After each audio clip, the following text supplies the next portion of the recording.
Madame, Monsieur, bonsoir et bienvenue à ce rendez-vous quotidien sur Equinox Télévision. Le gouvernement indique que l'accalmie s'installe progressivement dans le nord-ouest et le sud-ouest et encourage les chefs traditionnels qui avaient fui les villages pour se réfugier dans les grandes métropoles à retourner dans leurs chefferies traditionnelles respectives. Cette annonce du retour d'exil des chefs traditionnels des régions anglophones par le ministre de l'administration territoriale intervient alors qu'on enregistre les assassinats dans le nord-ouest et le sud-ouest, le plus horrible étant celui de Comfort Toumassan en Mouyouka la semaine dernière. Un assassinat à coups de machette qui a d'ailleurs amené le ministre de l'administration territoriale à prendre des mesures de restriction de la vente et de l'utilisation des armes blanches dans les régions du nord-ouest et du sud-ouest. Ainsi, dorénavant, tout citoyen désirant acheter une machette devra obtenir au préalable une autorisation auprès du sous-préfet. Il devra justifier d'une activité agricole, il devra se faire identifier auprès du quincailler en indiquant son numéro de téléphone, la situation de son domicile et en présentant sa carte nationale d'identité. Il en est de même pour la vente ou l'achat du fer à béton de diamètre 6, 8, 10. Celui qui ne justifie pas de la possession d'un permis de bâtir ou encore de la possession d'un chantier et qui sollicite l'achat d'un fer à béton est considéré comme un suspect, un présumé terroriste. Réglementation de la vente des machettes et du fer à béton pour lutter contre les atrocités dans le nord-ouest et le sud-ouest, c'est le fait du jour.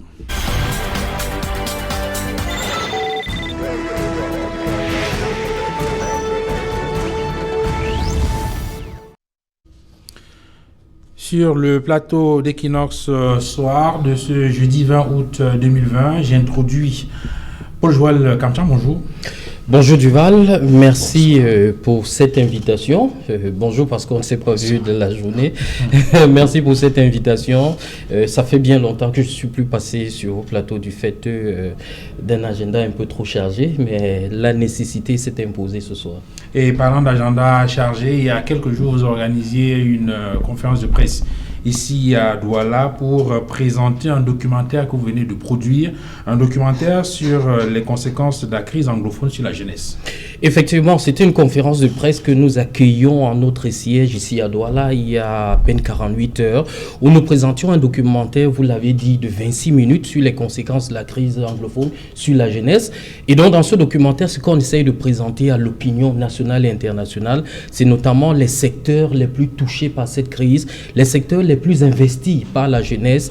Vous imaginez bien le secteur des start-up, le secteur entrepreneurial, le secteur de l'agriculture, avec tous ces jeunes employés qui ont dû fuir la CDC à cause d'un climat beaucoup plus tendu. C'est davantage un document de plaidoyer pour essayer de dire en réalité que ce qu'on oublie, c'est que dans cette guerre, c'est la jeunesse qui tue et c'est elle qui est tuée. Et donc, il y a nécessité de résoudre le problème et d'aller un peu plus vite par rapport aux mesures qui sont en train d'être prises par le gouvernement. 4 ans, le plaidoyer que nous formulons autour, c'est que 4 ans, c'est un peu trop. Il faut aller un peu plus vite parce que les jeunes se meurent. Les jeunes qui meurent, les jeunes qui sont partis en exil, ça fait quand même froid dans le dos quand vous allez sur le terrain et que vous constatez qu'il n'y a presque plus d'activités qui engagent les jeunes, aussi bien à Boya qu'à Bamenda. Merci à Paul-Joël Kamchan d'être venu. Vous êtes secrétaire exécutif de l'ASDC et vous êtes data journaliste. Jusqu'à ce soir. Merci infiniment d'être venu. Joe Walters, bonsoir. Bonsoir. Merci, c'est un plaisir d'être toujours sur ce plateau. Bonsoir à tous vos millions de téléspectateurs. Permettez-moi, Duval, de dire bonsoir à un fan club spécial pour Equinox Soir à l'Université de Yaoundé 2, dont mon patron, le professeur Adolphe Minkwache, qui est mon patron à l'Université de Yaoundé 2. Si quelqu'un travaille bien, parce que nous avons l'impression au Cameroun qu'on dit que les gens travaillent toujours mal. Quand quelqu'un travaille bien, il faut dire qu'il a bien travaillé. Notre recteur, professeur Adolphe Minkwache, a créé avec le gouvernement une école doctorale. Donc après 3 ans, vous pouvez avoir une thèse soutenue à l'Université de Yaoundé 2. Et la sélection de thèses, ça se fait chaque année en respectant les critères définis et régis par les textes qui organisent les écoles doctorales dans les 8 universités d'État. Je suis très fier d'être sur ce plateau et je dis bonsoir, le Cameroun. Joe Walters, vous êtes militant politique et votre formation politique, c'est le PAP, le People Action Party. Popular Action Party. Popular. Oui, c'était d'abord People's Action Party et nous l'avons pris. Et c'est devenu donc Popular Action Party, nous sommes républicains, nous ne sommes pas trop à gauche ni à droite, mais nous sommes au milieu et nous pensons pour la 3e République du Cameroun. Et je dis good evening to those in Northwest and the Southwest. Merci pour cette disponibilité à participer à cette émission. Emmanuel Kounié, bonsoir. Bonsoir Duval, merci d'inviter, n'est-ce pas, le Mouvement pour la Renaissance du Cameroun sur votre plateau pour cette émission. Je suis heureux d'être là et je dis bonsoir à mes compagnonnistes ici présents et bonsoir à tous vos millions de téléspectateurs. Voilà, nous attendons également la représentante du RDPC sur ce plateau, Marlise Doualabel, qui va arriver d'un moment à l'autre. Je voudrais vous donner la parole en premier, Joe Walters. Le ministre de l'administration territoriale a pris une mesure dans le sens de réglementer la vente et l'utilisation des machettes, du fer à béton, des haches, en tout cas des armes blanches de façon globale. C'est une mesure qu'il a prise il y a quelque temps et qui serait en rapport avec les atrocités enregistrées dans la région du Nord-Ouest et du Sud-Ouest il y a quelque temps maintenant, et surtout l'assassinat sauvage, brutal, horrible, atroce de Comfort Toumazan. Quelle est la lecture, je veux dire, quel est l'intérêt d'une telle décision? De quelle efficacité peut être une mesure comme celle-là dans le contexte actuel? Puisqu'il s'agit de l'efficacité, disons que cette efficacité est insignifiante parce que avec une lecture globale, le ministre ne s'est pas bien renseigné sur la zone du Nord-Ouest et du Sud-Ouest. Notre parti a travaillé sous couverture dans la région du Nord-Ouest et du Sud-Ouest. Et ce qui se passe sur le terrain est très loin de la réalité du document produit par le MINAD. J'interpelle donc le MINAD à se ressaisir et repenser à ces services de renseignement que les séparatistes utilisent les armes à feu, pas les armes blanches. Et en plus, si nous considérons que ce que le MINAD a fait que c'est normal, les villages qui sont dans le Nord-Ouest et du Sud-Ouest sont très loin de la ville, là où le sous-préfet habite. S'il s'agit d'engager une procédure pour acheter, soit une machette ou la hache et autres, il faut payer 3 000 à 6 000 comme transport pour arriver là où il faut déposer une demande en sous-préfet pour l'achat de ces armes blanches. Comment pouvez-vous payer de 3 000 à 6 000 pour acheter une machette à 2 500? Et on ne sait même pas si la demande va aboutir, puisque la zone est sécurisée. La zone est sécurisée et le sous-préfet habite dans une zone où il y a des militaires, donc c'est militarisé. Et là où le sous-préfet habite, la population n'a même pas l'accès à ces zones. Donc, ce qu'il faut dire ici, c'est que la population du Nord-Ouest et du Sud-Ouest, 80% de cette population vit de l'agriculture de subsistance. Donc l'agriculture de subsistance, donc ils vivent au jour le jour. Ils sortent le matin, rentrent le soir, avec la machette, la hache et la houe pour aller au champ. Beaucoup de terrains n'ont même pas été titrés. D'autres n'ont même pas le titre foncier. Chacun sort le matin, prend la machette, il va au champ, il rentre le soir. Et pour aller acheter une machette, il faut se déplacer à plus de 50 km. Et il faut dépenser plus de 3 000 à 6 000.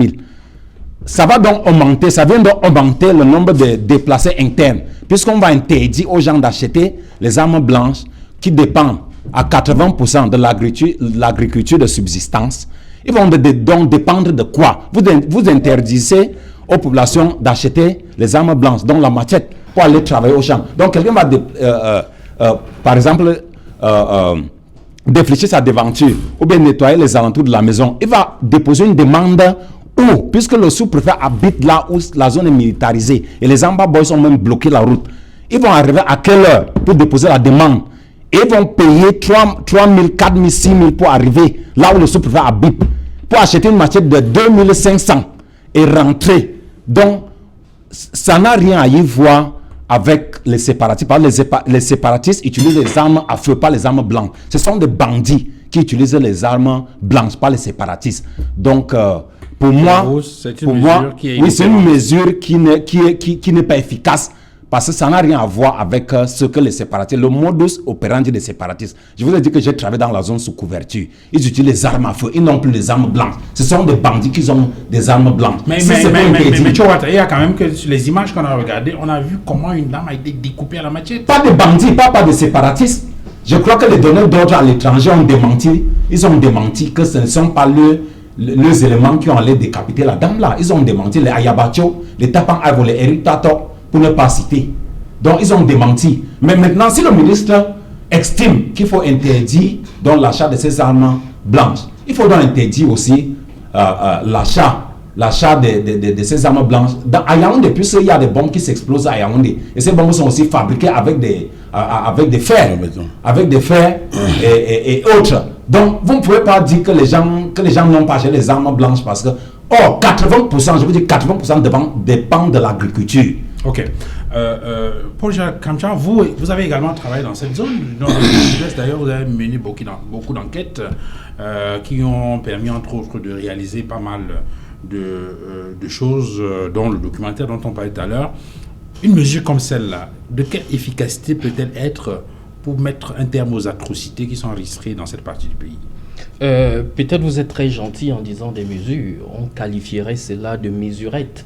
Parce que si on contextualise d'abord les événements qui précèdent la signature de cette décision du ministre de l'administration territoriale, il faut simplement rappeler que c'est au lendemain de la décapitation à laquelle vous faisiez allusion d'entrée de jeu. Je voudrais pour mémoire vous rappeler également qu'il y a une mesure similaire qui avait été prise pour les armes à feu, les armes de chasse et consorts. Vous vous rappelez, il y a 2 ans, pour justement interdire la circulation, la vente et consorts. Mais jusque-là, quand vous faites la comparaison entre ces 2 interdictions, tout de suite la question qui jaillit, c'est quelle est justement l'efficacité? Tout de go, on dira qu'il n'y a pas d'efficacité, parce que quand vous prenez la première interdiction des circulations des armes blanches, des armes à feu, telles que les armes de chasse et tout, il y a même eu des cérémonies de présentation par les différentes autorités locales.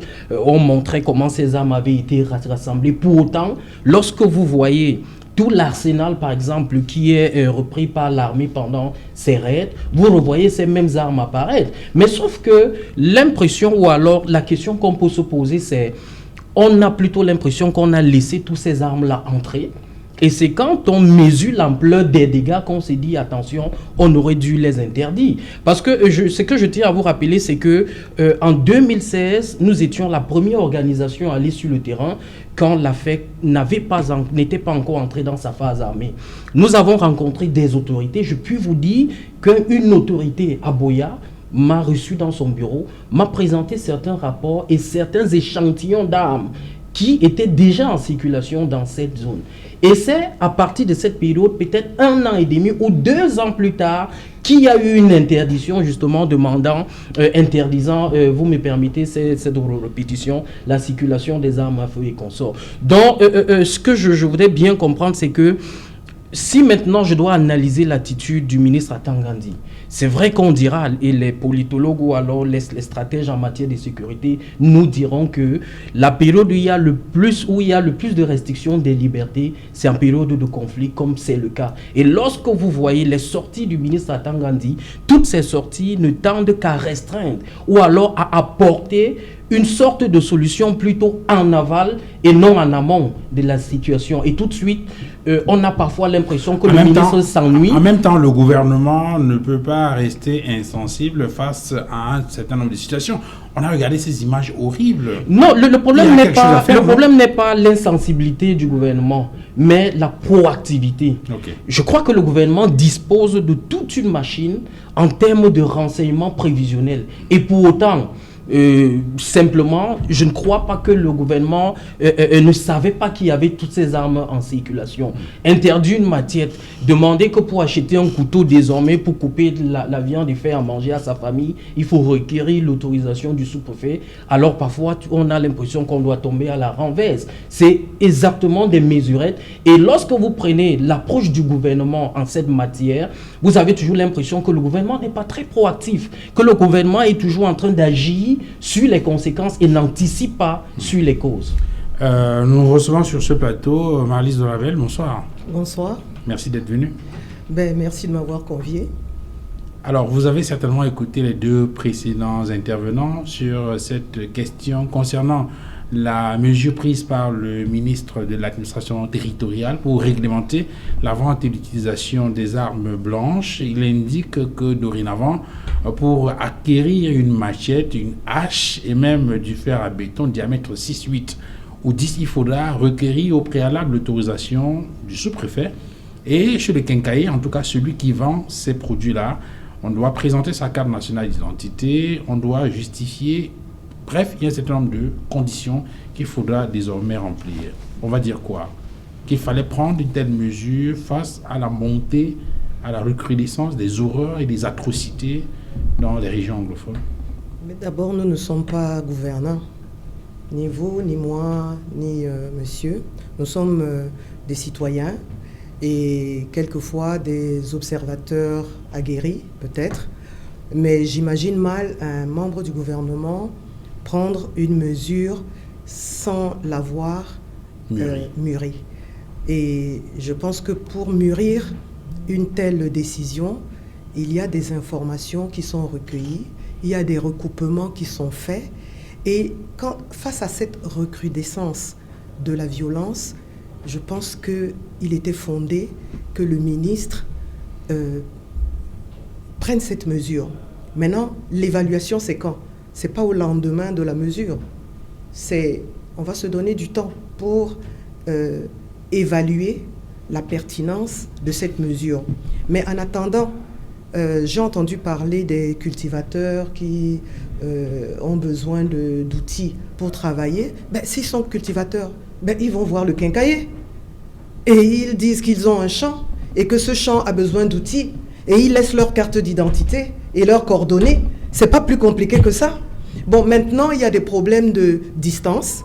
Il y a des problèmes comme il a dit, de l'insécurité tout le long du chemin qui mène vers le sous-préfet. Ça, c'est des réglages qu'on va certainement trouver parce que quand la loi concernant les armes à feu, les armes blanches, en fait la circulation des armes dans le pays est sortie en 2016. Et cette loi n'avait certainement pas, on n'avait pas pensé qu'on en arriverait là où nous sommes rendus aujourd'hui, que peut-être les séparatistes devenant de moins en moins armés ou suffisamment armés pourraient être tentés d'utiliser des armes moins sophistiquées et puis de toute façon qui font plus mal. Parce que je ne suis pas encore morte, mais j'imagine que si on me tue d'un coup de fusil, ma détresse sera certainement moindre que si on me fracasse la tête avec une machette. Donc, pour moi, ce que je dirais à mes copanélistes, c'est que la mesure est sortie. À l'épreuve, on va voir ce qu'elle va donner, mais c'est normal que face à cette avalanche de crimes... Que le gouvernement réagisse. Que le gouvernement mais Paul Joual, justement, indique qu'il ne s'agit pas de réagir, il s'agit de pro-agir. Oui, on peut pro-agir, mais on peut aussi réagir. Dans une action gouvernementale, il y a des actions qui sont proactives, mais il y a aussi des actions qui sont prises pour répondre à une situation. Les deux se font. Il n'y a pas de raison qu'on pense qu'il y a un seul gouvernement au monde qui ne fait qu'être proactif et qui ne réagisse pas à l'environnement et à tout ce qui se passe dans le... Sur la question de l'évaluation, il a indiqué tout à l'heure en prenant le cas de la mesure concernant la réglementation ou la circulation des armes de chasse, entre autres. Il indique qu'en faisant l'évaluation, on n'a pas le sentiment que cette mesure ait produit des résultats. C'est votre sentiment? Bon, c'est vrai qu'il a parlé qu'il a été reçu par un responsable de l'administration qui lui a montré des armes et que ce n'est qu'un an après, que la mesure a été prise. C'est une loi qui a été prise. Et excusez-moi, au moment où on fait le constat de l'existence ou de la circulation de ces armes dans notre pays, nous sommes un pays qui est régi par une Assemblée nationale sur le plan législatif. Il faut qu'on prenne une loi pour réglementer cela. Et je peux vous dire que pour rédiger une loi, ça ne prend pas 1 mois.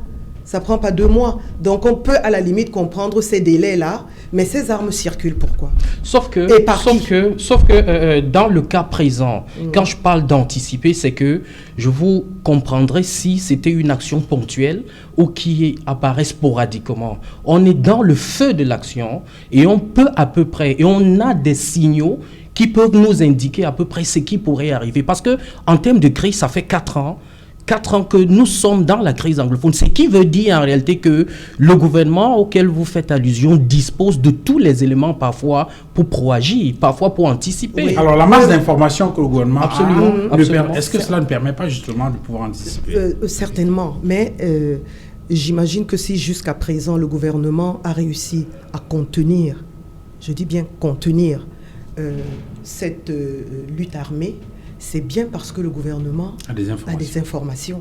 Et si le gouvernement hésite des fois à monter au créneau, c'est parce que le président de la République n'a pas donné l'ordre de l'assaut final. Vous ne pouvez pas me dire qu'une armée comme l'armée camerounaise ne sait pas où se trouvent les garçons. Justement.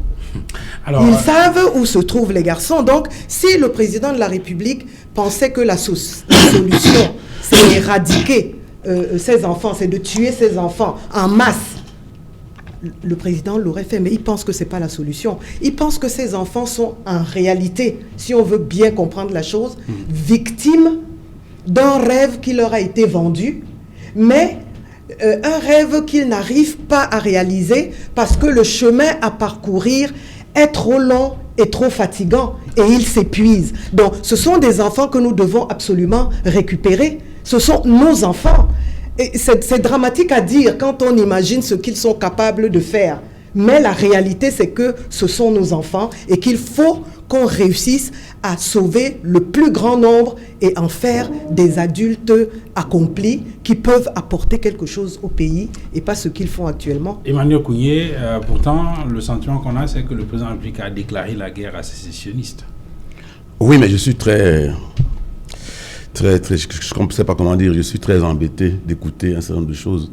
Parce que, voyez-vous, on a toujours l'impression qu'en face, ce sont des égarés, ce sont des gens qui n'ont pas compris un certain nombre de choses. Il faut les ramener. D'ailleurs, le chef de l'État, quand il était en France, au cours de l'interview de Mo Ibrahim, il a dit que cette partie du Cameroun était minoritaire, il n'y avait que 20% de la population, et que ce qui était en train d'être fait depuis était de voir dans quelle mesure on pouvait les ramener dans la République, c'est-à-dire les assimiler ou les francophoniser, comme eux-mêmes le disent.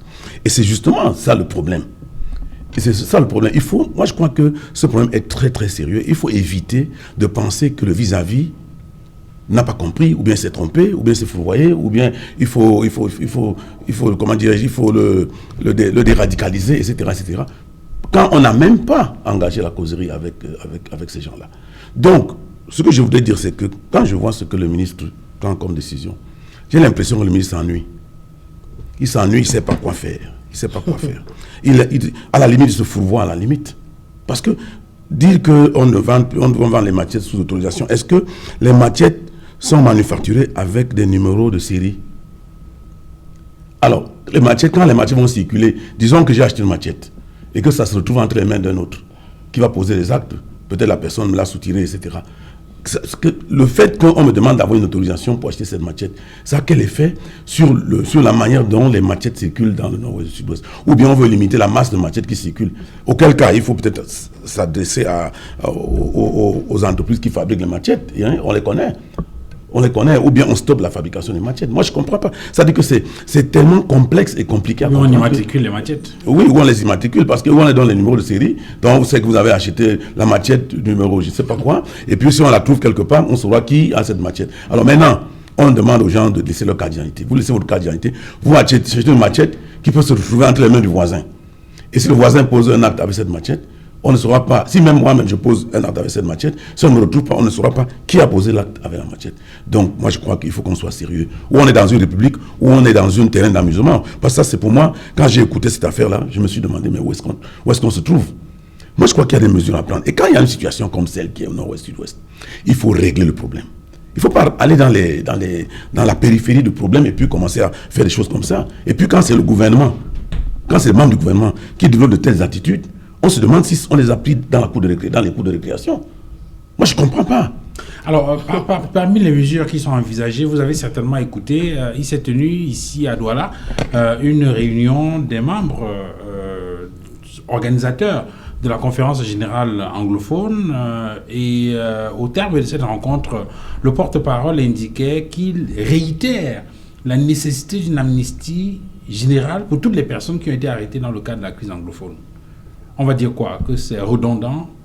Non, toute personne bien structurée dans la tête, qui a suivi cette affaire depuis le début, doit dire la même chose, pour la simple raison que, quand cette affaire a commencé, dans le nord-ouest, sud-ouest, quand vous prononcez le mot fédéralisme, on vous arrêtait. C'était considéré comme un délit, je peux dire même comme un crime. Le mot fédéralisme, c'est chemin faisant que les gens ont parlé de fédéralisme. Donc il y a plein d'enfants qui sont en prison juste parce qu'ils ont prononcé le mot fédéralisme. Donc vous ne pouvez pas penser que vous allez résoudre ce problème en laissant, je crois, des milliers de personnes, peut-être 2000 ou je ne sais plus combien, dans les prisons. Vous allez résoudre le problème comment? Qu'est-ce que vous allez expliquer à ces populations-là? Vous êtes en train de résoudre quel problème?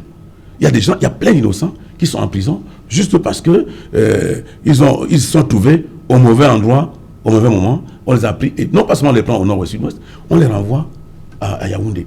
Donc ça irrite cette population-là. Donc moi je crois que si vous pensez que vous êtes sur le chemin de la résolution de cette crise et que vous ne pensez pas à dire qu'il faut d'abord libérer ces gens-là, vous ne pourrez pas rentrer au nord ou au sud-ouest dire aux gens que vous êtes en train de faire quoi que ce soit. Donc c'est un préalable indispensable.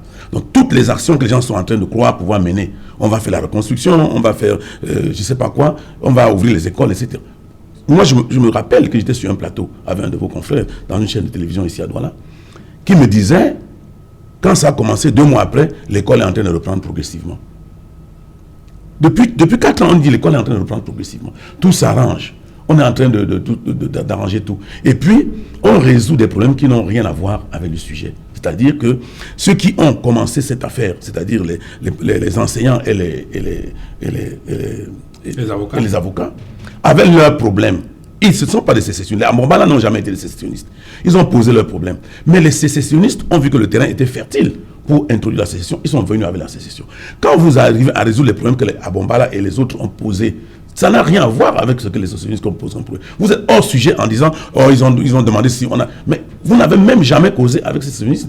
Est-ce qu'on a demandé aux gens comme la UTAB, tous les autres là, de quoi s'agit-il? Jamais de la vie. Oui, ils ont pris les armes, donc ils sont des sécessionnistes. Encore qu'eux-mêmes ne s'appellent pas sécessionnistes. Ils disent qu'ils font de la restauration. Donc c'est vous qui inventez des mots du genre sécessionnistes, terroristes et tout ça. Et vous leur attribuez ça. Mais il faut leur demander comment est-ce que vous appelez dans ce que vous faites. Ils vous donneront Mais la restauration, c'est la sécession. C'est votre problème. C'est votre problème. Et puis ils le disent. Et vous rappellent qu'en 1960, quand vous avez dit le Cameroun est libre et indépendant, ils n'étaient pas avec vous. Donc il y a eu un certain nombre de choses qui ont existé après et qui ont créé des problèmes. Donc il est question de leur poser la question de savoir quel est votre problème. Mais on ne leur a jamais posé de questions. On a dit ce sont les sécessionnistes, on doit éradiquer. On a pris les armes, on a ramassé les enfants, on a jeté en prison. Vous ne pouvez pas, cher monsieur, résoudre ce problème avec ces gens-là en prison. Alors, John Walters, cette mesure prise par le ministre de la Gestion territoriale nous amène à interroger le bilan de la lutte contre, contre ces violences dans les régions du nord-ouest et du sud-ouest. On indiquait qu'il y a la conférence générale anglophone, en tout cas les leaders de ce mouvement-là, qui pensent qu'il faut absolument libérer toutes les personnes qui ont été interpellées dans le cadre de cette crise. Est-ce que pour vous c'est un préalable? Ou bien vous pensez qu'on peut commencer par autre chose, vous qui sillonnez cette zone-là, vous qui avez travaillé dans les régions du nord-ouest et du sud-ouest? Bon, rappelons que le General All Anglophone Conference, il y a eu d'abord le General All Anglophone Conference 1, donc 1, 2 et 3, donc 3 avec Cardinal, Christian Cardinal Toumi et les autres. Bon, la différence que le troisième ne s'est pas encore tenu. Mais sauf qu'on n'a pas donné l'autorisation pour le troisième de se tenir. Le gouvernement a refusé. Le gouvernement a refusé de l'autorisation. Il ne se reste que même le maire de père son nom, de Boya, a refusé. Il dit que cette conférence ne se tiendra pas dans ma municipalité. Il a dit qu'il ne va même pas donner l'autorisation. Donc, le gouvernement n'est même pas sincère à ce niveau pour le General All Anglophone Conference. Je vous ai dit, le problème anglophone est bien posé. Les questions très mal formulées et les hypothèses non fondées. Voilà pourquoi on s'embrouille. D'autres diront même que c'est les forces exogènes et les forces endogènes pour le départ de M. Paul Biya. Et puis la guerre s'arrêtera. C'est ce qui se dit au quartier. Je ne sais pas si vous êtes informés là. Donc, c'est derrière la crise anglophone maintenant que ça bouillonne. Pour dire quoi? Le General All Anglophone Conference était pour formuler les questions anglophones et dit qui va représenter les anglophones si il y aura un dialogue. Mais le gouvernement n'a pas donné l'autorisation. Maintenant, on appelle la libération. Notre parti a appelé pour la libération de tous les prisonniers détenus en connexion de la crise anglophone. Ça n'a jamais été fait. La diaspora a appelé, ça n'a jamais été fait. Même les partis politiques, beaucoup, la société civile, les ONG, Human Rights Watch, c'est la première chose à faire quand il y a une crise. Et je vous rappelle la guerre du Biafra en 1966, le 6 janvier 1966 et du 15 janvier 1970. Le général Ojukwu avait rédigé son speech de réconciliation. On avait libéré tous les détenus des sécessionnés du Biafra et l'État fédéral du Nigeria s'est réconcilié. Voilà un exemple qui est juste à côté. Donc la première chose à faire quand il y a une crise comme le problème anglophone, il faut d'abord libérer ceux que vous avez donc interpellés comme les leaders. Mais le sentiment qu'on a... Le problème c'est que le gouvernement n'est pas sérieux. On a fait 1000 appels pour la libération de ces prisonniers détenus pour la crise anglophone. C'est ce qu'Ayoub Tabe représente qui. Mancho BBC a pris juste les armes parce qu'il n'était pas d'accord avec le délégué du gouvernement, l'ancien délégué du gouvernement de Bamenda. Parce qu'il n'a pas pris les armes, il a pas pris les armes. Bon, il a juste n'était pas d'accord parce qu'il n'avait pas de potable électricité. Il n'était pas d'accord avec le délégué du gouvernement. Il était arrêté et enfermé. C'est ce qu'Ayoub a demandé la séparation. Voilà les gens. Rappelons que dans la prison principale, la prison centrale, il y a le Naira 1 et le Naira 10. Naira 1 là, c'est qui? Ce sont Sissoko et Seko. C'est ceux-là qui donnent des ordres, les donneurs d'ordre dans la zone du nord-ouest et du sud-ouest, en connexion avec la diaspora. Donc ceux-là, les leaders sécessionnistes qui sont à la diaspora, qui donnent donc de l'argent pour l'achat des armes. Voilà les trois variables qu'il faut manipuler. Maintenant, le Naira 10, donc, ce sont les Mancho BBC, celui qui représentait les avocats, Mancho BBC et ceux qui représentaient les enseignants. Voilà les deux piliers qu'il faut manipuler. Donc l'État sait ce qu'il faut faire. Il faut d'abord, quand vous libérez Sissy Kouayou et Mancho BBC, je vous assure, après 24 heures, il y aura la paix dans la région du nord-ouest et du sud-ouest. Nous avons interviewé ces séparatistes quand on était sous couverture. Certains ont pris les armes parce que quoi, on a tué leurs parents, on a incendié les maisons. D'autres disent que bon, ils veulent la séparation. D'autres sont fédéralistes. D'autres sont pour la décentralisation. Pour résoudre ce problème, il faut appeler tout le monde à table. Si on libère, je vous jure, si on libère Sissy Kouayou et Mancho BBC, le lendemain, il y aura la paix dans la zone du nord-ouest et du sud-ouest. Paul Jekamchan, au-delà de la question de l'amnistie générale pour toutes ces personnes-là, est-ce que les jeunes représentent pour vous ces jeunes qui sont des acteurs? Est-ce que ce sont eux qui, pour la plupart, manipulent ça, et qui sont aussi les victimes? Je veux dire, quel peut être l'apport de ces jeunes-là à... Comment peut-on utiliser ces jeunes pour la résolution de cette crise-là? Quelle peut être leur contribution, leur rapport? Alors, vous demandez comment on peut les utiliser pour résoudre la crise. On les utilise dans les deux camps pour envenimer la crise en question. Parce que quand vous prenez dans le camp des séparatistes, ceux qui sont sur le terrain, qui tiennent les armes, ce sont ces jeunes. Vous prenez du côté des militaires, les hommes de rang qui sont sur le terrain, ce sont des jeunes. Vous avez alors l'impression en réalité que l'élément central dans cette guerre-là, ce sont les jeunes. Et même les victimes, c'est-à-dire victimes en termes de mort, victimes en termes de perdre un emploi, en termes de perdre un travail. Je tiens à vous rappeler déjà que la Silicon Mountain, qui était située à Boya, qui devait être le cœur du digital au Cameroun, a été pratiquement démantelée dans cette crise. Je vous dis, dans le documentaire que nous avons tourné, ça a été révélé parce qu'on a interrogé les acteurs à Boya. Il n'y a qu'une seule start-up fonctionnelle. Pourtant, c'était le fleuron du digital au Cameroun.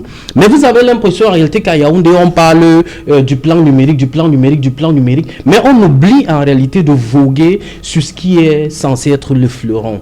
Vous demandez comment utiliser ces jeunes pour résoudre le problème.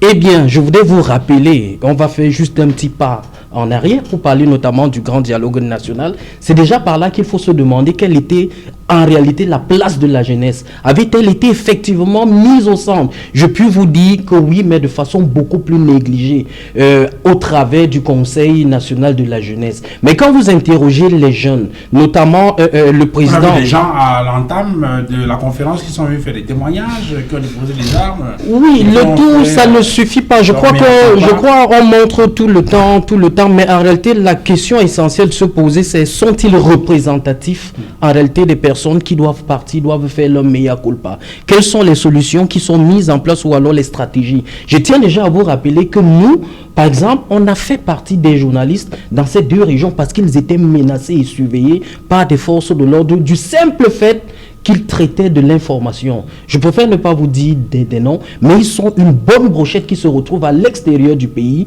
qui est en Afrique du Sud, qui est au Nigeria voisin, qui est aux États-Unis, du simple fait qu'ils étaient des journalistes. On a un rapport qui est documenté, qui est publié et qui est actuellement sur notre site web. Mais en réalité, et revenant à la question que vous avez posée, c'est vous n'avez pas l'impression que ces jeunes-là sont effectivement associés. Je vous parlais du grand dialogue national. Il y avait juste quelques participants sous le couvert du Conseil national de la jeunesse. Mais avait-il réellement été pris en compte? Ça, je doute. Parce que dans le documentaire, ce qu'on essaye d'expliquer, c'est on a fait un regard croisé entre le président régional du littoral et le président régional du nord-ouest. Il apparaît clairement de celui du nord-ouest qu'en réalité, les jeunes de la partie francophone ne se sentent pas solidaires, effectivement, de ce qui s'y passe. C'est un coup de fil, comment tu vas et tout. Mais en réalité, en termes d'action concrète, il n'y en a véritablement pas. Donc, on a saisi, tenez-vous tranquille, les institutions pour leur présenter la situation. Jusqu'ici, on a quelques retours. On attend encore voir la réaction du ministère de la Jeunesse qui, en réalité, est concerné par le sujet. Où on essaye de lui dire, attention, si vous ne faites pas quelque chose aussi rapidement, les véritables pertes seront estimées au sein de la jeunesse. Alors, vous savez, le président de la République a dit la jeunesse, c'est le fer de lance de la nation. Et alors, s'il n'y a plus de jeunes, on suppose qu'il n'y aura plus de fer de lance. Et en ce moment, qu'est-ce qu'on conclura? Le Cameroun va-t-il disparaître ou non? Là est toute la question. Marlys Doualabel, est-ce que ces jeunes-là, on peut compter sur eux pour avancer dans la résolution de la crise, ou vous pensez qu'ils sont devenus irrédentistes, irréductibles et peut-être même à la limite fanatique?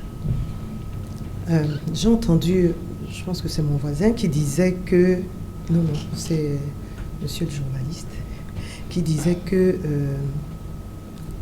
les sécessionnistes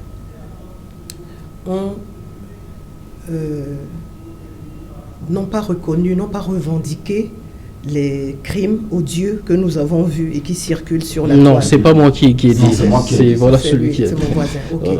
Ils ont démenti. Je crois que voilà, les donneurs d'ordre ont démenti, mais ils ont dû retirer la première vidéo. Moi, j'ai vu une vidéo sur laquelle un donneur d'ordre disait que c'est le traitement qui sera désormais servi au Black Leg. Et que tout le monde prenne cela. C'était une exhibition pour, en fait, faire peur. Et il était clair, et je l'ai entendu, je n'ai pas rêvé. Donc peut-être que le fait que la population entière ait rejeté cet acte, ait condamné cet acte, a fait que, recherchant la sympathie du peuple, ils ont vu qu'il vaut mieux qu'ils disent que c'est pas eux. Mais ils ont raison, pourquoi? Parce que c'est des êtres... Mais il a dit que c'est des bandits. C'est des êtres, voilà. Il a dit que c'est des bandits. Un bandit ne tue pas comme ça. Un bandit te tue parce qu'il veut te prendre quelque chose, parce qu'il veut te violer, parce qu'il veut te... Mais un bandit ne fait pas un acte comme celui-là. Cet acte-là, c'était un avertissement. C'est pas comme ça que les bandits procèdent, excusez-moi. Et maintenant, je voudrais dire que, concernant ce type de crime, je suis persuadée que quand les donneurs d'ordre eux-mêmes ont vu, ils ont eu la chair de poule. Parce qu'ils n'ont peut-être pas imaginé jusqu'où ces enfants pouvaient aller sous l'effet de ces stupéfiants qu'ils prennent. Parce qu'un être normal ne pose pas ce type d'acte. Pas du tout. Quand un être arrive, quand l'humanité commence à se rapprocher de l'animalité, il y a problème. Et je pense qu'eux-mêmes, les donneurs d'ordre, n'ont pas été à l'aise avec ces images. Mais maintenant, comment faire? Parce que de toute façon, un beau jour, on va se retrouver et ensemble avoir la responsabilité de reconstruire ce que nous sommes en train d'abîmer, ce qu'ils sont en train d'abîmer. Parce que chacun a sa part de responsabilité. Moi, comme maman, j'ai ma part de responsabilité. Peut-être que comme femme politique, j'ai ma part de responsabilité. Donc, cette rivalité qui nous oppose souvent sur les plateaux, où Kougny veut absolument penser que mon point de vue ne peut être qu'un point de vue de quelqu'un qui n'est pas normal. Mais moi, pareil, si on y va comme ça, on n'y arrivera pas, Monsieur Kougny. Moi, je pense que nous sommes dans une situation extrêmement difficile. Ces donneurs d'ordre, ils ont pu convaincre les personnes qui financent cette guerre, parce qu'une guerre se finance. OK? Et une guerre, ça coûte de l'argent. Donc, s'ils sont capables de financer ces guerres, ça veut dire qu'ils ont des financiers suffisamment lourds pour les aider à financer cette guerre. Alors, si jamais, et je prie Dieu que ce soit demain, ils acceptent sans condition de venir rencontrer le président Paul Biya, ils ont quelque chose à mettre sur la table. Ils vont dire au président Paul Biya, OK, on a été ivre de colère et ça nous a amené à poser des actes qui n'étaient peut-être pas très acceptables, mais maintenant nous sommes là et nous voulons faire et nous pensons que nous pouvons faire ensemble. Ça peut se faire dans le cadre d'un dialogue.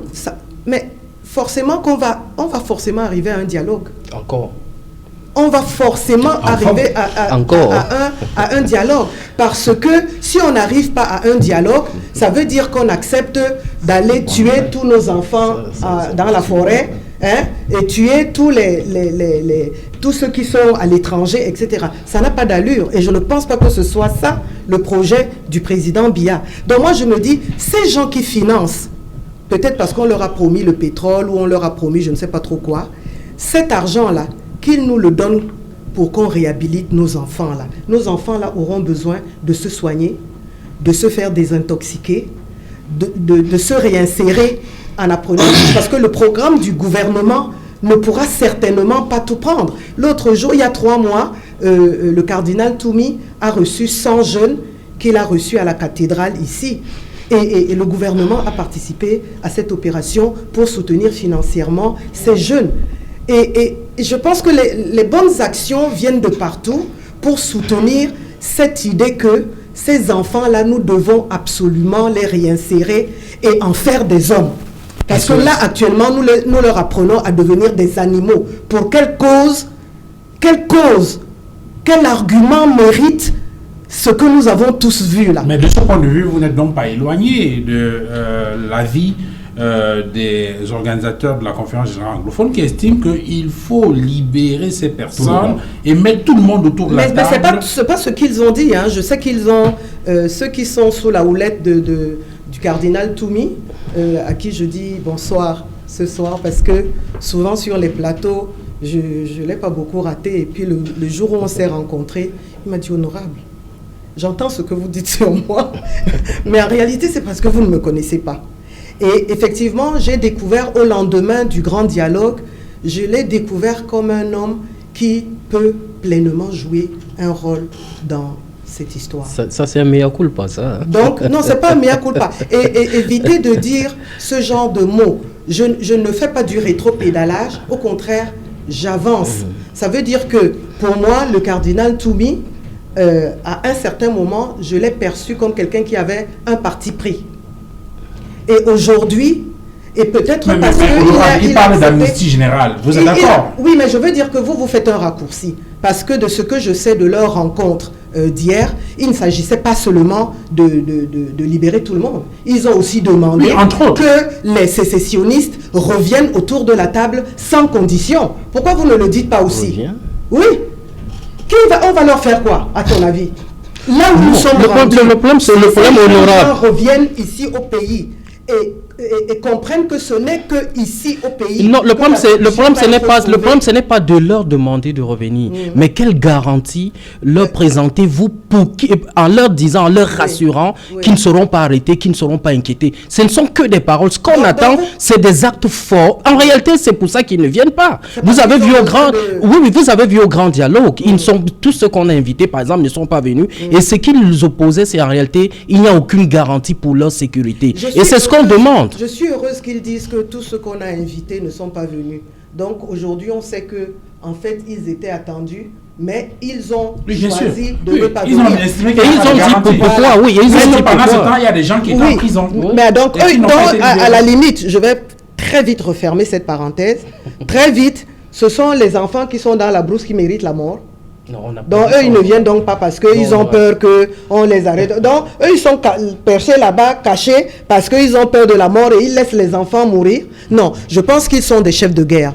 Je pense qu'ils ont choisi de... Comment? Non, laissez-moi chuter. Ils sont des chefs de guerre. Ils ont choisi de prendre les armes, pensant que c'était une stratégie qui allait leur permettre d'arriver rapidement à leur objectif. Et appelez-les les séparatistes et les sécessionnistes. Ils sont quoi d'autre? Vous dites ils veulent reformer. C'est votre problème. Appelez-les comme vous voulez. Ils sont des sécessionnistes. Quand quelqu'un veut la partition d'un pays, on appelle ça en français sécessionniste. Il faut être clair avec ça. En complément, en 10 secondes, avant le journal. Qu'avez-vous le gouvernement du RDPC fait avec le document de 400 pages rédigé par Christian Kazina Toumi et déposé à la présidence de la République pour la crise anglophone? Et ce document avait recensé tous les anglophones du monde entier. Qui est fédéraliste, qui est unité décentralisée, qui est sécessionniste. C'est une question, je peux répondre. Qui est indépendantiste. Qu'avez-vous fait de ce document? Parce que voici une personne ressource. Voici une personne ressource. Le gouvernement n'a jamais trouvé Christian Kazina Toumi. Pourtant, il a organisé la conférence pour organiser les anglophones et les envoyer pour le dialogue, les représenter même au grand dialogue national. C'était une question ou bien c'était pour... Non, c'est quand même... Est-ce que vous avez quelque chose à dire? Oui, j'ai bien à dire, madame. Et puis, j'ai l'impression que c'est vous qui n'avez rien dit, parce que vous dites des choses qui ne ressemblent à rien. Vous nous parlez de ces enfants qui sont en brousse, il faudrait les... Mais c'est pas important. Non, c'est pas important. Ces enfants qui sont en brousse ne sont pas importants. Ces enfants que vous encouragez à rester en brousse. Personne n'encourage personne de rester en brousse. On vous dit de libérer ceux qui ont été arrêtés. Vous dites il faut qu'ils viennent voir le président Paul Biya. On a organisé le grand dialogue. Les gens avaient des mandats d'arrêt sur eux. On n'a même pas levé ces mandats d'arrêt. Un monsieur comme un chef de guerre, comme Fried Marshall. Donc s'il venait à votre grand dialogue là, et après il n'était pas d'accord avec vous, vous ouvrez un boulevard pour qu'il rentre, continuer à tuer les gens en brousse. Il faut être un peu sérieux, un peu cohérent. Parce que ce que vous dites là, si c'est comme ça que le gouvernement réfléchit, c'est assez extraordinaire. Moi, je suis pas membre du gouvernement. Parce que je voudrais vous dire, moi j'ai suivi...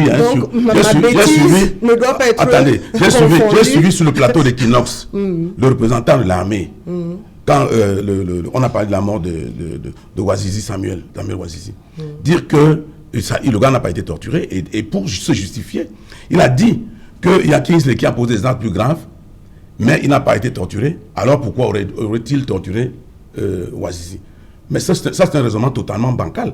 Ce qu'on peut dire, c'est que parce qu'ils ont torturé Ouazizi, il est mort, ils ont eu peur de torturer Kingsley. Le dire ainsi, c'est plus rationnel. Attendez. Je voudrais vous dire donc, il y a même un autre qui est mort sur l'hôpital. Il ne faut pas regarder les morts. Il y a des morts de tous les côtés. Mais qui parle de mort? C'est vous qui parlez de mort. C'est dommage. Moi, je parle de la vie. C'est dommage. Je parle de l'espoir que j'ai de voir ces enfants. Je vous ai pas dit les solutions qui peuvent être les meilleures. Non, les meilleures solutions sont connues. Ça fait 4 ans que nous, on les répète. Tous ces gens qui ont été arrêtés comme monnaie de rechange. C'est-à-dire que les gars ont posé un problème, ils sont énervés, on récupère des gens pour mettre en prison, parce qu'on se dit, le moment venu, on va leur dire, est-ce que si on libère cela, vous allez vous taire? Parce que j'ai entendu le frère dire que si on libère Ayoub-Tabé, la guerre s'arrête. Oui. Non, pas que la guerre s'arrête. Ouais. La paix reviendra. La paix reviendra, mais le problème ne sera pas résolu. La paix revient comment si la guerre ne s'arrête pas? Après la paix, on commence à permettez-moi de m'exprimer aussi. Ce n'est pas, la paix va revenir, mais le problème va rester. Il faudrait qu'après la libération, qu'on pose le problème sur la table et qu'on trouve une solution au problème. Parce qu'il y a un problème réel. Et le problème réel, c'est qu'il faut causer avec ces gens-là pour qu'ils vous disent quelles sont les récriminations, quels sont les reproches qu'ils font.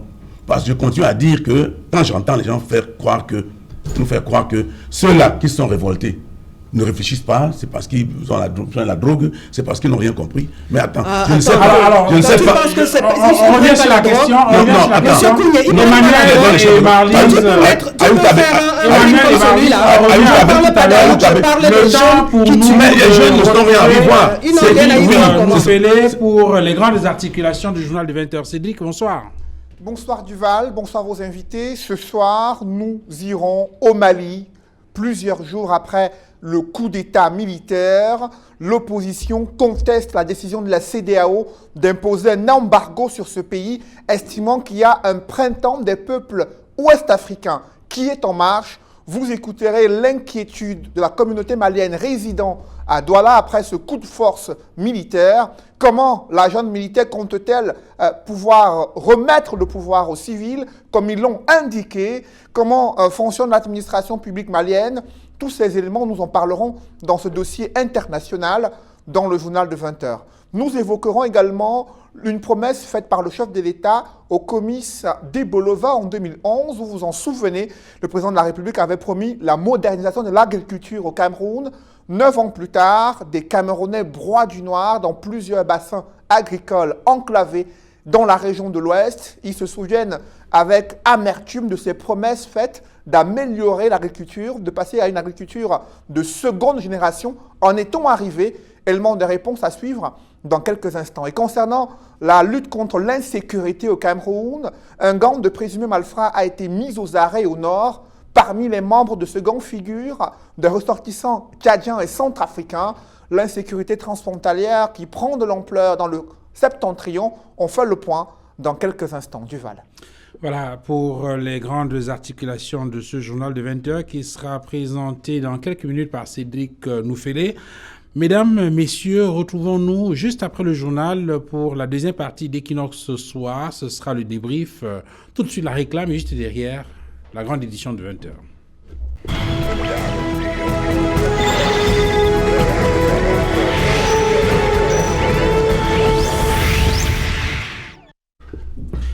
Sur le plateau d'Equinox soir, Cho Walters du PAP, Paul-Joël Kamchan, data journaliste, Marlise Doualabel du RDPC, Emmanuel Kougné du MRC. Je reviens à vous, Emmanuel Kougné, c'est vous qui aviez la parole avant le début du journal, peut-être pour compléter votre analyse, mais surtout pour répondre sur cette information que nous recevons sur le retour envisagé des chefs traditionnels dans les régions nord-est et du sud-ouest. Le MINAT a rencontré ces chefs traditionnels. Il estime que la situation, la calmie est en train de s'installer et que ces chefs peuvent retourner dans leur village. Oui, avant que le journal ne m'interrompe, j'étais en train de terminer un raisonnement. J'étais en train d'aller vers la fin des raisonnements, s'agissant, n'est-ce pas, des tueries dont il était question dans le nord-ouest et dans le sud-ouest. Et je disais que nous ne pouvons pas accepter ces choses-là parce que c'est affreux. Moi, j'ai vu cette vidéo une seule fois, je n'ai pas eu le courage d'en regarder davantage, mais je suis aussi prêt à dire que ce qui se passe quant au traitement que certaines personnes qui sont entre les mains de l'armée subissent est absolument inadmissible parce qu'on ne peut pas prendre, n'est-ce pas, un journaliste, l'amener à Yaoundé et que quelques jours après il meurt et qu'on garde son corps pendant, je crois, 7 ou 8 mois et qu'on dise que c'est parce que bon, la famille n'a pas revendiqué. La plus petite logique aurait voulu qu'on fasse un communiqué radio, c'est un corps dont on ne sait pas à qui ça appartient, ou bien c'est un corps qui n'est pas, qui est entre les mains et qui doit être enterré. Donc moi je trouve que tout cela c'est de la barbarie. Et je crois que notre pays est pris dans l'étau de deux extrémismes. Ceux qui nous gouvernent sont dans un extrémisme inadmissible et les sécessionnistes également sont dans le peuple est pris dans cet étau-là. Et je crois que ce n'est pas normal. Maintenant, pour revenir à la question que vous posez, s'agissant, n'est-ce pas, des chefs traditionnels qui doivent rentrer dans leur chefferie, si je peux me permettre la tautologie. Le ministre indique que la calme s'est installée. Oui, nous sommes habitués aux déclarations de ce ministre qui très souvent nous dit des choses et puis quelques jours après, je ne sais même pas s'il s'en souvient parce que dès que M. Atangandji a été nommé ministre, quelques temps après il est venu à Douala nous parler des conducteurs de moto. En grande pompe, il y a eu des réunions à la région, etc. Il a dit qu'il reviendrait pour voir, mais dès qu'il est parti, il n'en a plus pas. J'ai peur que, n'est-ce pas, compte tenu de la situation sur le terrain, que ce soit l'effet d'annonce et que par la suite, les choses restent en place. D'ailleurs, on dit qu'ils doivent rentrer d'ici la fin d'année. Vous voyez, de maintenant, du mois d'août à la fin d'année, ça va faire 4 mois. Je ne suis pas certain qu'il va pouvoir suivre ces déclarations de manière assidue pour que les chefs jusqu'au point que les chefs traditionnels soient capables de rentrer. Donc, moi, je crois qu'il faut qu'on soit sérieux. Les conditions dans lesquelles les populations du sud-ouest et du nord-ouest vivent sont compliquées. Les populations sont déplacées, d'autres sont en exil, d'autres sont, je ne sais pas comment dire, les maisons sont détruites, etc. Alors, les chefs traditionnels vont rentrer pour diriger quelle population? Parce que beaucoup de personnes se sont déplacées. Est-ce que ces chefs vont rentrer On a entendu un chef traditionnel indiquer qu'il est important pour encourager les populations à revenir, qu'ils soient eux-mêmes les premiers à revenir au village. Cela pourrait peut-être être un déclic pour ceux qui hésitent. Vous savez, quand on veut faire ce genre de mise en scène, on prépare des choses comme ce que vous venez de dire là, c'est-à-dire des déclarations concordantes, et on présente un chef qui fait des déclarations comme celle-là. Mais j'avoue que ce chef, je souhaiterais qu'il rentre même maintenant. Comme il a dit, il fallait qu'il dise que dès demain matin, je veux rentrer, mais qu'on ne nous mette pas, n'est-ce pas, dans des perspectives dont on ne sait pas où se trouve l'horizon. Je crois que ce qu'il y a aujourd'hui, c'est de voir comment résoudre le problème du nord-ouest et du sud-ouest. Il faut poser le problème réellement. Il faut que les vrais acteurs se mettent autour de la table, qu'on puisse discuter avec les vrais acteurs, parce qu'à la date d'aujourd'hui, je vous assure que ceux qui nous gouvernent ne peuvent pas nous dire exactement qu'est-ce que les sécessionnistes, entre guillemets, comme on les appelle, revendiquent. Ils sont incapables de me le dire. Et je crois qu'ils sont hors sujet parce que tout ce qu'ils disent là, ils sont dans la périphérie du sujet. Walter, ces chefs traditionnels peuvent-ils, dans l'état actuel des choses, dans le contexte actuel, retourner véritablement à leur chefferie, les administrer? Commençons d'abord par poser la question pourquoi ils ont fui la zone. Moi, je maîtrise le sud de la zone, même mon chef n'est pas là. Pourquoi ils ont fui la zone? La première chose, ils ont été taxés de traîtres et RDP6 par les séparatistes.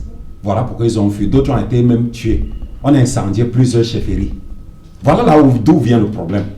Comment voulez-vous rentrer là où vous êtes taxé de traîtres et d'RDP6? Le ministre dit que la calmie est en train de s'installer. Non, le ministre n'est pas bien informé, qui se renseigne très bien. Il y a encore l'insécurité dans la région du nord-ouest et du sud-ouest, surtout dans ces villages-là. Le Lebialem a plus de vingtaine de villages. Voilà le chef de Léo.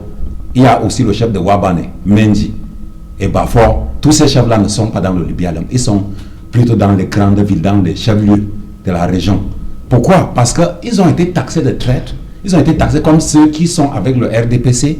Ils ont été taxés comme ceux qui sont contre la restauration du pays d'Ambazonie. Et voilà pourquoi ils ne sont plus là. Comment vont-ils rentrer là où ils ne sont plus aimés? Voilà d'abord la première chose à dire. Ma première lecture. Bon, maintenant, le ministre dit que non, il y a la calmie. C'est faux. C'est faux. Il y a 2 jours, un enseignant a été abattu par des séparatistes à Bamenda, par l'arme à feu, pas par l'arme blanche, il faut préciser. Donc ça veut dire que les séparatistes, ils sont armés jusqu'aux dents à celui qui est contre la restauration du pays d'Ambazonie, le pays virtuel entre guillemets. Donc les chefs ne peuvent plus rentrer. Je ne peux pas vous mentir sur ce plateau. Mais j'ai cité 3 choses. Traite, RDP6 et contre la restauration.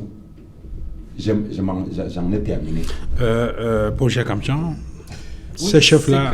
Oui, en fait, ce que vous ne semblez pas remarquer, c'est que à Tangandi, demander à ces chefs de rentrer, c'est un peu comme faire du chantage à la lumière du calendrier politique. C'est-à-dire avec les élections qui arrivent, au-delà du fait que les chefs vont constituer un collège électoral, il pourrait aussi y avoir d'autres chefs. Mais moi, je m'interroge sur cette envie pour l'administration centrale de toujours demander aux gens de rentrer quand c'est encore chaud. Rappelez-vous que ce n'est pas seulement le cas avec les chefs. Même les fonctionnaires qui sont partis de ces zones créant pour leur sécurité ont été, par exemple, limogés, chassés de l'administration pour absence, disent-ils, irrégulière. C'est-à-dire, vous avez des gens qui refusent d'affronter le problème en face, mais veut plutôt trouver des subterfuges pour justifier un certain nombre de choses. Entre-temps, ils sont à Yaoundé, dans des bureaux feutrés, climatisés, mais ils veulent envoyer les enfants des autres au front, alors que ce qu'on leur demande, c'est de pouvoir appeler tous les concernés, de négocier, de discuter. C'est pas évident. J'ai l'impression que... En fait, pour vous, le ministre leur demande de rentrer dans le village, oui, tout au moins le temps de ces élections régionales-là, Absolument, je veux dire, rien ne justifie le fait. Vous savez qu'en fait, le ministre Atangandi a demandé, je crois il a donné un délai au gouverneur de recenser l'ensemble des chefs traditionnels en poste ou alors qui doivent être élus et consorts à travers le territoire. Ça, c'est en prévision de la prochaine élection qui arrive. Je vous dis, c'est un sérieux problème, c'est un problème de contextualisation pour mieux comprendre toutes les motivations qu'il y a derrière. Mais nous ne devons pas seulement nous arrêter aux chefs parce qu'en réalité, ce n'est qu'une partie visible. Il est même demandé aux fonctionnaires de rentrer prendre service. Souvenez-vous que le même Atangandi avait sorti une note pour demander à tous les fonctionnaires relevant de son administration de rentrer en poste parce que en réalité, il va bientôt soit les sanctionner, soit les démettre de les fonctions. Mais on veut bien comprendre que c'est une façon de permettre que l'autorité de l'État soit dans ces différents territoires. Parce que si tout ce beau monde-là n'est plus là, voyez-vous, l'autorité de l'État n'y sera plus. Et on prêtera donc le flanc aux sécessionnistes de prendre possession de ce territoire. Mais moi, il me semble que on veut résoudre un problème avec des mesurettes et refuser d'attaquer le vrai problème qui est en réalité, comme demandent toutes les parties prenantes, de pouvoir s'asseoir, de discuter avec les parties prenantes. Même si à Yaoundé, on vous demande, on va s'asseoir avec qui? Parce qu'ils vous donnent l'impression qu'il y a tellement de voix dissonantes, discordantes. Vous vous souvenez qu'au lendemain du semblant de tentative de pourparler avec celui qui avait été pris au Nigeria, il y a eu des voix qui se sont élevées le lendemain pour dire qu'il n'a pas la légitimité pour parler au nom des Anglo dans le cas. Donc il y a, en fait, on se trouve dans un méli-mélo et tout va dans tous les sens. Mais ce qu'on essaye de demander, et je crois que les spécialistes des questions de paix et sécurité ont théorisé en disant que il faut à tout prix identifier qui sont les personnes capables de parler. Et je crois que le cardinal Christian Toumi a déjà donné plusieurs fois des réponses en indiquant à peu près les premières pistes à suivre. Et je crois qu'il y a un copanéliste sur la table qui a en fait dit que tout cela a été théorisé et on sait à peu près qui peut parler au nom des anglophones. Marie Zoraba, quel est l'intérêt de demander aux chefs traditionnels de retourner dans leur chefferie aujourd'hui dans un contexte où la paix n'est pas totalement revenue? Si vous permettez, je prends une petite minute pour dire que sécessionniste, ce n'est pas une insulte. Sécessionnistes, ce sont les compatriotes qui ne sont plus d'accord pour rester dans le Cameroun tel qu'il est maintenant et qui veulent avoir leur territoire à eux. Ça s'appelle une sécession, ce n'est pas une insulte. Tout comme pas le droit de citer. Voilà, tout comme fédéraliste, ce n'est pas une insulte. Ce sont les compatriotes qui estiment que cette forme de l'État serait plus convenable à 2 États, à 3 États, à 10 États, à 11 États. Ça sera le débat. Pourquoi faites cette insulte? Excusez-moi. Même si on dit fou, ce n'est pas une insulte. Parce qu'il y a des gens qui sont fous. Monsieur Kouni. Non, aucun mot n'est une insulte. Excusez-moi. Voilà, a priori. Je comprends que vous soyez perturbé. Non. Pour que je revienne à ce que je dis, c'est que sécessionniste n'est pas une insulte. Aucun mot n'est une insulte. Deuxièmement, je voudrais également dire que ce qui est gênant dans ce conflit, c'est que tous ceux qui sont à côté, tout autour du conflit, ne jouent pas franc jeu. Parce qu'on a l'impression qu'il y a des partis politiques ou des personnes qui sont heureuses que cette situation perdure. Si j'ai cité le cardinal, c'est parce que le cardinal a donné les preuves de ce que, il respecte l'autorité, parce qu'il a programmé son dialogue et il a suivi toute la procédure qui était requise pour que ce dialogue respecte les canons de la République, et il lui a été servi en son temps les problèmes sécuritaires qui se posaient. Mais quand il a été invité pour le grand dialogue, certainement parce qu'il a le sens des responsabilités, un grand sens des responsabilités, il y est allé, il y a joué un grand rôle. Et après le dialogue, il a encore joué un grand rôle. Parce que je crois qu'il est dans une posture où il se dit, il y a quelque chose à faire, il faut faire quelque chose, et je veux faire quelque chose. Et ça doit être pareil pour nous tous. Mais quand on entend certaines personnes, c'est comme si ça leur plaît que la situation reste coincée, etc. Bon, je note que vous ne voulez pas répondre sur le retour des chefs traditionnels. En ce qui concerne les chefs traditionnels, c'est sûr qu'il y a des localités qui sont plus pacifiées que d'autres. Il y a des localités où l'administration même est en difficulté. Ça existe. C'est-à-dire où la crise se fait le plus sentir. Mais on va commencer par ceux chez qui la crise n'a plus une grande intensité. Qu'est-ce qui empêche? En quoi est-ce que cette décision... Et puis les chefs traditionnels sont des personnalités moralement très élevées. Ils peuvent dire au ministre Atangadji qu'ils ne sont pas d'accord pour rentrer. S'ils pensent que c'est un débat qui mérite d'être fait, ils participent, ils donnent leurs arguments. Certainement qu'ils vont trouver des voies et moyens pour que ça se passe avec le moins de casse possible. Mais c'est très important que si on est chef traditionnel, qu'on ait la figure de proue. On est j'allais dire, celui qui conduit la locomotive, qui conduit le village. Okay. Alors, si on n'est pas là soi-même, comment est-ce que le village peut se reconstituer autour du chef? Alors, vous parlez de locomotive, de ceux qui conduisent. Au Mali, aujourd'hui, c'est la junte militaire au pouvoir qui conduit. Et cette junte militaire est opposée à la décision prise par la CEDEAO de soumettre le pays à un embargo. Ils estiment que l'embargo devrait, en tout cas les sanctions devraient concerner les gouvernants, c'est-à-dire Ibrahim Boubacar Keïta, qui pendant longtemps n'a pas pris en compte n'a pas respecté les droits des populations, n'a pas apporté la gouvernance qu'il fallait pour que le peuple s'épanouisse. Et la conséquence aujourd'hui, c'est qu'il a été débarqué. La CEDEAO prend cette mesure de mettre le pays sous embargo et les politiques contestent. Quelle est la lecture que vous faites de cette situation? Mais c'est de leur droit. De contester. De contester. C'est pleinement leur droit. Seulement, d'abord, j'ai beaucoup de respect pour les pays des autres parce que très souvent ici autour des plateaux, on nous dit « Oh, il faut regarder tel pays donne la leçon au Cameroun, tel autre pays, prenez l'exemple sur tel autre pays, je ne cite pas ces pays, mais... » Sur la durée, on se rend compte que c'était du pipeau. Donc aujourd'hui, il y a eu cette action forte qui a été menée par l'armée malienne.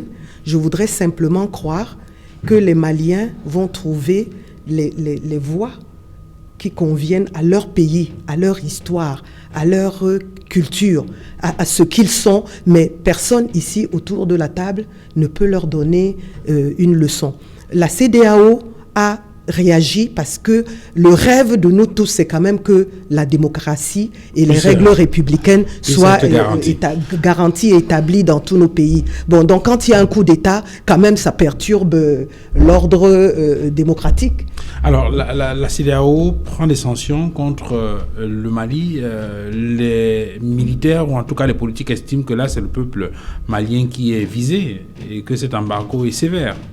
Oui, en fait, ce qui m'intéresse beaucoup dans l'épisode du Mali, c'est cette dynamique au niveau, ces dynamiques endogènes et exogènes. Voyez-vous, c'est l'une des rares fois que je vois la CEDEAO prendre des mesures aussi fortes qui parviennent pratiquement à contenir le pays, à faire en sorte que le pays se replie sur lui-même pour permettre aux putschistes justement d'abdiquer dans le cas présent. Mais sauf que en interne, il y a des oppositions qui sont faites en incriminant, en disant même que la CEDEAO est presque complice de ce qui est arrivé dans ce pays. Vous vous rappelez, il y a eu toute une visioconférence récemment où le président a participé. Alors pour les politiques, c'est... La CEDEAO savait toute la situation à la fois politique et sociale qui se passait, mais n'a rien dit. Et on sait que le Niger en ce moment vit des situations presque très très difficiles. La quasi-scission entre le nord et le sud du pays, ces différentes poches dormantes des terroristes qu'on voit à travers le pays, et même la situation sociale, l'école, la santé et tous les domaines. Mais en fait, ces politiques estiment que quand c'était à ce moment, la CEDEAO n'a pas pris de bonnes mesures pour contraindre celui qu'ils appellent le plus mauvais élève de la CEDEAO à revoir justement tout son système de gouvernance qui était, disent-ils, le système le plus mauvais au sein de l'Afrique de l'Ouest. Disons que ce qui est le plus intéressant, c'est comment va-t-on sortir de cette situation? Parce qu'il me semble qu'il y a quand même des cas similaires, toujours en Afrique de l'Ouest, où on a vu la CEDEAO sortir. Après, la CEDEAO a pu obtenir des autorisations d'entrée pour négocier avec des putschistes. Et finalement, on s'est rendu compte que la promesse, ou alors les promesses qui avaient été faites par les putschistes, c'était d'organiser une nouvelle élection et de passer le pouvoir. Mais finalement, qui n'a plus eu lieu et dont les putschistes sont devenus les bons amis de la CEDEAO. Justement, le sentiment qu'on a, c'est que la CEDEAO veut éviter que la junte militaire ne s'éternise au pouvoir, Joe Walters. Oui, je voudrais d'abord faire deux lectures. Une lecture globale sur les constitutions dans la sous-région d'abord, en Afrique et dans l'Afrique de l'Ouest par les coups d'État. Disons que les élections dans la sous-région, donc dans la zone CEMAC, se tiennent à un seul tour. J'ai téléchargé toutes les constitutions de la sous-région et c'est un seul tour et ça plaît seulement au président de ces États de l'Afrique centrale. Maintenant, à l'Afrique de l'Ouest, il y a la corruption au sein de l'armée. Prenons par exemple le cas de la Côte d'Ivoire, Guinée-Conakry, et le Mali, Burkina Faso, en Gambie. Quand un militaire prend le pouvoir, il dit que non, il ne va pas déposer sa candidature. Mais à la fin, sa candidature passe. Maintenant, l'erreur que le président Ibeka a fait, c'est de décharger le colonel Dio, c'est Malik Dio. Il est de la 24e promotion de l'émir encore militaire de Yaoundé. Et maintenant, Camara, les deux là, quand vous limogez un colonel en pleine fonction, qu'entendez-vous? Maintenant, la deuxième chose, c'est quoi? Au Mali, la population a dénoncé la misère, mal-gouvernance, la fragilité du gouvernement, ce qui se répercute dans plusieurs pays en Afrique centrale, dans l'Afrique de l'Ouest. Pourquoi l'armée a donné région la population? C'est parce que le colonel il s'est en profité de cette occasion donc, pour décharger le président en pleine fonction. Donc la CEDEAO a seulement jeté de l'huile dans le feu parce que ce n'est pas le moment de le faire. La France a réagi et puis on a déposé le président de la République parce que c'est le communiqué de la France qui fait pour que l'armée, les putschistes là, fasse la pression sur Ibeka de le faire démissionner. Emmanuel Kounié, votre lecture sur cette évolution de la situation au Mali? Non, je crois que pour moi, je suis contre les coups d'État militaires. Mais il faut noter qu'un État, c'est une population, un gouvernement et un territoire. Et il y a la grande muette qui est l'armée. Et l'armée a pour mission, n'est-ce pas, d'intervenir à chaque fois qu'une de ces trois composantes est attaquée de l'extérieur. Mais s'il s'avère que une des composantes devient dangereux pour les deux autres, l'armée également doit intervenir. Si c'est par exemple les populations qui deviennent un problème pour le territoire, l'armée doit intervenir pour mettre de l'ordre. Mais s'il y a un gouvernement qui devient dangereux pour son peuple, l'armée doit pouvoir intervenir pour pouvoir remettre les pendules à l'heure et se retirer. L'armée n'a pas vocation de gouverner. Mais on ne peut pas permettre à certaines personnes, dès qu'on les a élus, de dire j'ai un mandat de 5 ans ou de 7 ans, et puis de penser qu'ils vont confisquer tout le pays, ils vont faire tout ce qu'ils veulent pendant 7 ans. Quand vous êtes élu, vous devez à tout moment vous assurer que la manière dont vous gouvernez le pays correspond, n'est-ce pas, aux aspirations des populations, des peuples qui vous ont mis au pouvoir. Sinon, le peuple a le droit de reprendre son pouvoir et d'en disposer comme il veut, parce que vous n'achetez pas le pays par une élection. Donc moi je crois que ce qui se passe au Mali... en plus, il y a un cas très frappant, c'est celui de la Guinée. Quand le président était dans l'opposition, dans la société civile, toutes les promesses qu'il faisait, une fois arrivé au pouvoir, il est le premier à boycotter toutes ces promesses-là. Et il ne veut pas partir. C'est un cas qui n'est pas... Merci, mesdames, messieurs, d'être venus sur ce plateau. Merci à vous, Marlise Doualabel. Vous êtes représentante du RDPC sur ce plateau. Merci à Emmanuel Lekounié, militant du MRC. Merci à vous, Joe Walters, et bon retour à Yaoundé. Merci également à vous, Paul-Joël Kamchon, d'être venu sur ce plateau. Madame, messieurs, merci d'avoir regardé cette autre livraison d'Equinox ce soir de ce jeudi 20 août 2020. Bonsoir chez vous.